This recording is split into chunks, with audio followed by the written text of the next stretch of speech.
At 3:47 p.m., the executive washroom on the 42nd floor of Miller Tech was meant to be silent.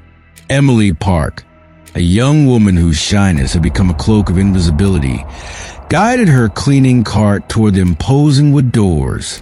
She moved like a phantom to the sterile, high-stakes world of corporate power, unseen for 8 months. But a sound within the washroom stopped her cold. It was the whimpering of a child, a fragile, desperate sound, speaking words that had no place here. Mandarin. At 26, Emily had perfected the art of being a ghost in a gray uniform. She emptied bins filled with the remnants of multi-million-dollar decisions she would never be privy to. The executives glided past her, their eyes seeing only a function, not a person. But her grandmother's words often echoed in her mind. Listen for the whispers, Emily. They often hold the most truth. Her dream of teaching had dissolved at university, shattered by a professor who deemed her unconventional upbringing.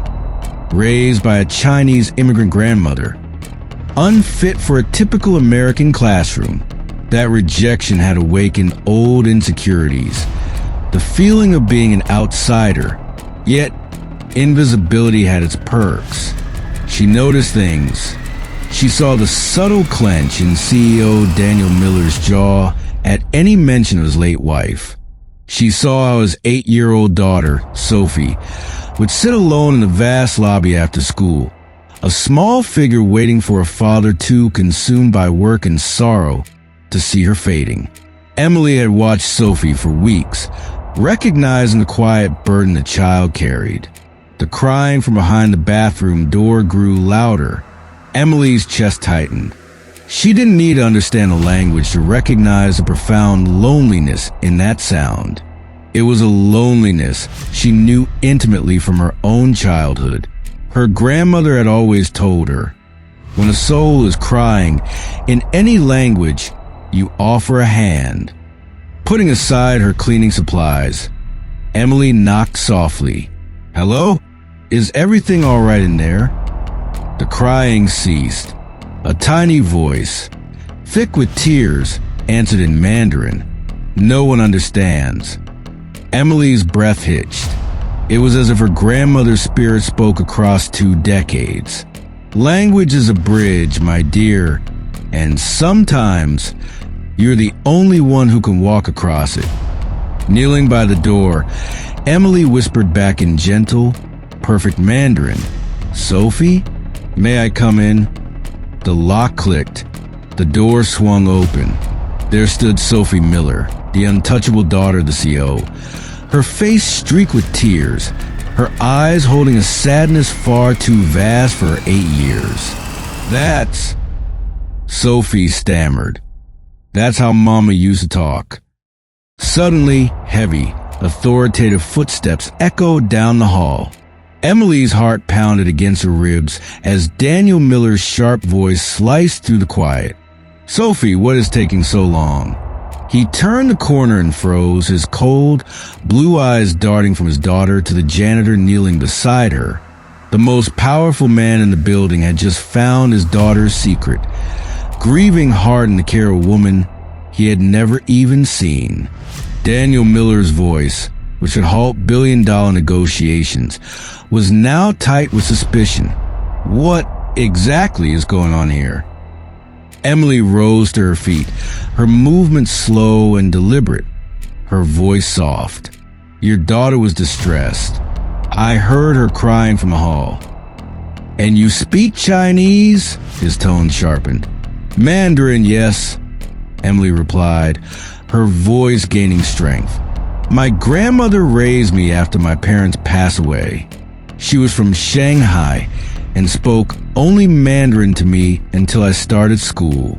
Sophie, she was talking about feeling lost, about missing the one person who understood her world. How very convenient, Daniel said, stepping forward, his powerful presence dominating the space. How long have you been an employee here? 8, almost 9 months. Long enough to do your homework on my family. I imagine Sophie's small hand clutched Emily's uniform. "Baba," she pleaded, using the Mandarin word for father. "She wasn't like that. She didn't ask about you. She helped." The child's use of Baba was a clear signal to Emily. This girl lived her grief in 2 languages. Emily met Daniel's calculating gaze, a look she recognized from every person who had ever decided she didn't belong. But Sophie's vulnerability gave her courage. "Mr. Miller, I want nothing from you," Emily stated, her heart racing but her voice firm. "My grandmother taught me that human decency isn't transaction. When you hear someone in pain, you help. It's that simple." Daniel's expression remained hard, but a flicker of something unreadable, doubt perhaps, or grudging respect, crossed his face. The next morning, an executive-level security badge was waiting on Emily's cleaning cart. A note, penned in Daniel's precise script, was attached. "Sophie has requested tutoring. 1 hour after your shift. My office." Emily stared at the badge. She knew this was a test. In her world, powerful men didn't offer a hand. They set traps. That evening, Daniel's corner office felt less like a workspace and more like an interrogation room. Sophie sat in an enormous leather chair, looking small and hopeful. Daniel stood stiffly by the window, arms crossed, watching Emily as if she were a security threat. "Sophie informs me her Mandarin has grown rusty," he stated, his voice clipped. "Her mother was insistent she learn it after Sarah passed. I haven't been able to continue that part of her upbringing." Emily simply nodded and turned to the child. "Where would you like to begin?" For the next hour, a transformation occurred. The withdrawn, sad child disappeared, replaced by an animated girl who laughed while practicing tones and shared vivid memories of Beijing street markets with her mother. Daniel, who had clearly intended to be a stern supervisor, found his focus drifting from spreadsheets to the sound of his daughter's joy. At one point, Sophie struggled with a complex character. Emily gently guided her hand, their voices mingling in a soft rhythm Daniel hadn't heard in years. Thinking her father wouldn't understand, Sophie whispered to Emily in Mandarin, "She's just like Mama was."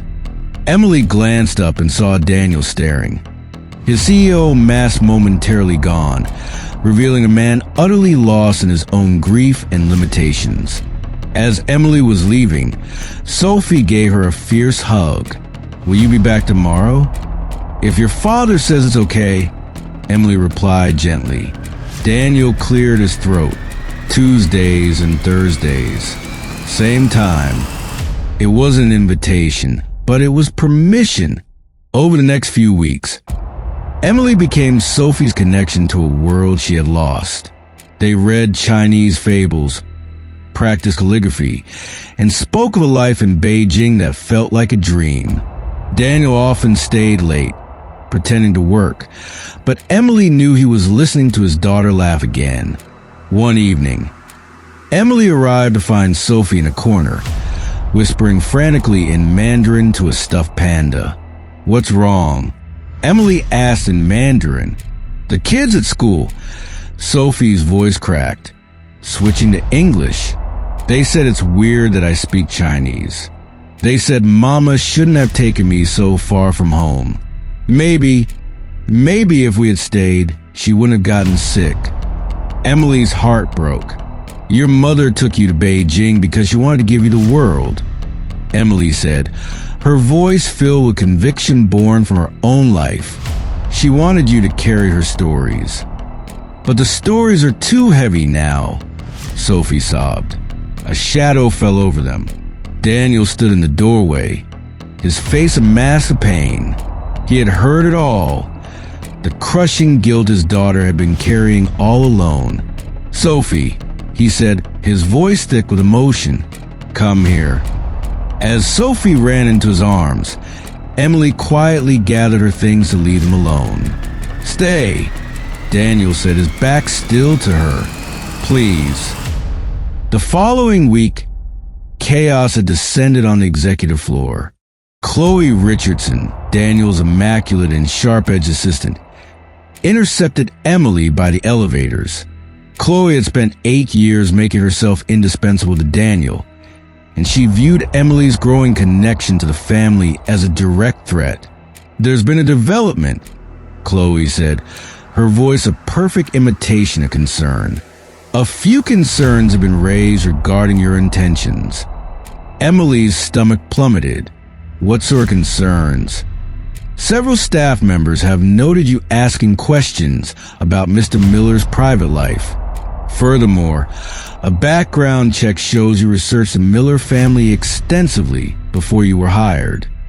While Emily had researched the company, as any applicant would, Chloe had twisted it into something sinister. That's not. And isn't it convenient, Chloe continued, her smile like a scalpel, that you happen to speak the precise language of his deceased wife? Mr. Miller is a very wealthy man. A connection to his daughter is quite the asset. That is not what this is about, Emily insisted, feeling the old walls of judgment closing in. Mr. Miller is concerned about the emotional dependency Sophie is developing, Chloe said, delivering the final blow. He's worried this was all a calculated effort. A lonely janitor targeting a grieving, vulnerable family. The word struck Emily with physical force. Where is he? I need to talk to him. He's in meetings, but he asked me to give you this. Chloe handed her an envelope. Inside, Daniel's handwriting was cold and distant. I believe it is best to pause these sessions indefinitely. That night, Emily's phone rang. It was Sophie, her voice choked with tears. Daddy won't let me call, but I took his phone. They're saying mean things about you, Emily. I told him it wasn't true, but he gets scared. He only builds walls this high for people he's afraid of losing. Listen to me, Xiao Gongju, Emily said, her own heart breaking. Adults make mistakes when they're scared, but that doesn't change the truth of our time together. Your language, your mother's stories, those are yours to keep, always. 3 days later, Daniel's name flashed on her phone. Emily, he said, his voice strained. I need you here. Now. Mr. Miller, I don't work there anymore. Our interpreter for the Shanghai merger was just in a car accident. We have a delegation from Chin Industries arriving in 2 hours. This deal is worth $400 million, Emily. It's our gateway to the Asia market. Without it, our global ambitions are finished. His voice cracked. Sophie, she said you could do it. She said you speak like you belong there. The irony was crushing. He had cast her out, and now he was asking her to save him. But beneath the desperation, she heard regret. I don't have business expertise, Mr. Miller. I know, he pleaded. I'm asking because my daughter believes in you, and perhaps I should have trusted her judgment all along.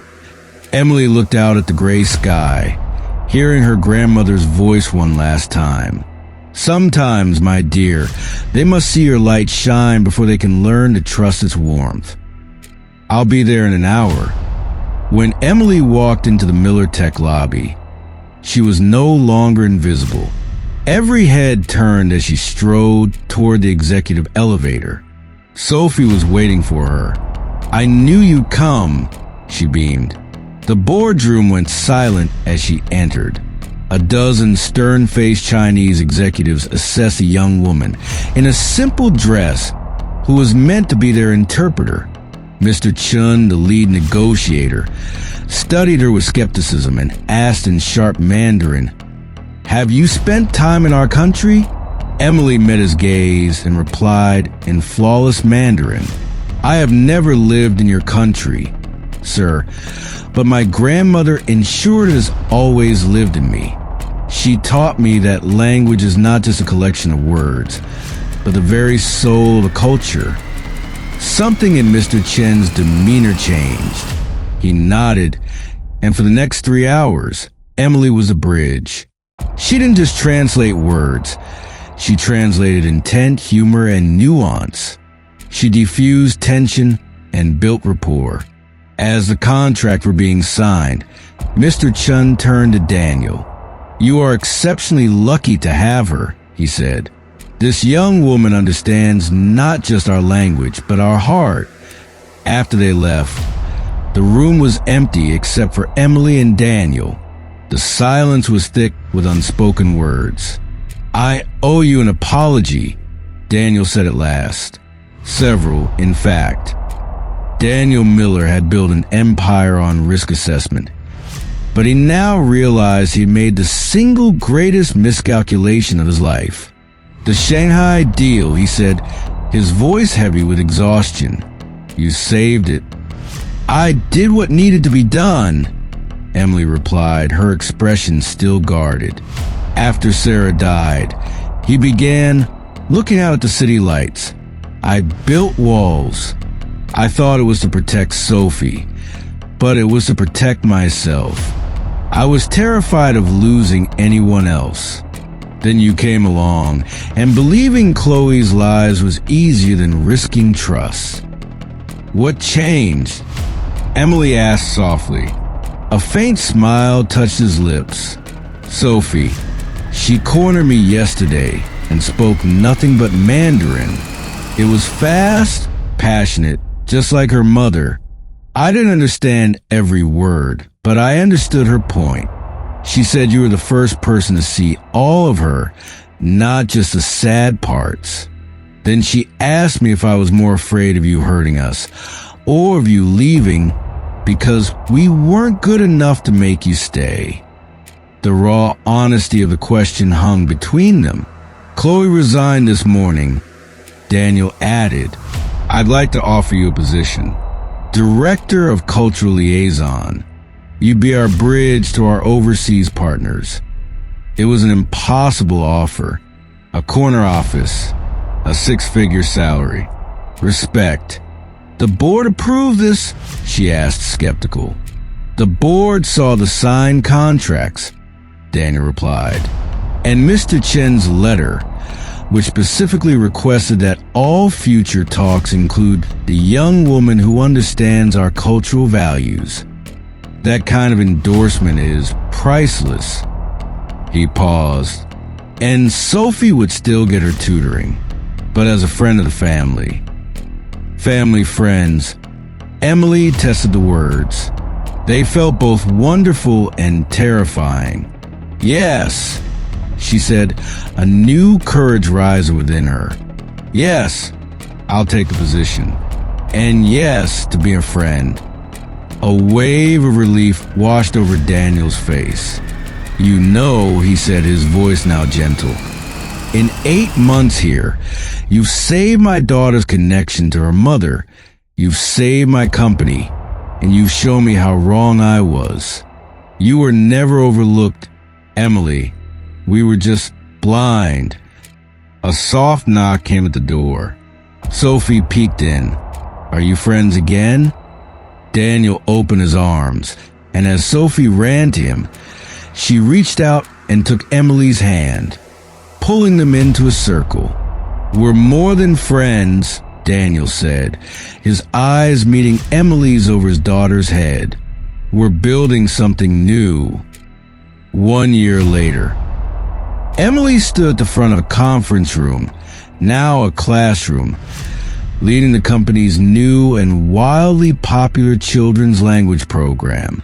"Language," she explained, her voice warm and confident, "is about connection. It's about finding new ways to say, 'I see you.'" Sophie, now 9 and radiant, raised her hand. "Like how in Chinese, when you say be careful, what you're really saying is, my heart feels small when I worry for you." In the back of the room, Daniel leaned against a wall, a quiet smile on his face. He was no longer the CEO who saw emotion as a liability. He had learned the language of his own heart. Later, at a small ceremony in the rooftop garden Daniel had built in Sarah's memory, Sophie and Emily stood together, reading a memorial inscription in both English and Mandarin. Emily thought of her grandmother, whose legacy was alive in every connection she had forged. "Thank you," Daniel said quietly beside her, "for teaching me that family isn't about blood. It's about who shows up." Emily watched Sophie, now chattering happily with friends in a fluid mix of two languages, completely at home in her identity. She saved herself. Emily said, "I just gave her back some of the words." "Emily," Daniel's voice was serious, "I was wrong about so many things, but most of all about love. I thought it was about shielding people from pain. Sarah would have said love is about trusting people be strong enough for the beautiful, messy truth of knowing one another." As the sun set over the garden, it illuminated a proverb etched on a memorial plaque. "A single act of kindness throws out roots in all directions, and the roots spring up and make new trees." Emily looked at the new, thriving forest around her. She had come to Miller Tech seeking a job, but she had found a home. Her grandmother was right. Language was a bridge. But Emily had learned a deeper truth. A bridge isn't just something you cross. Sometimes it's something you must become.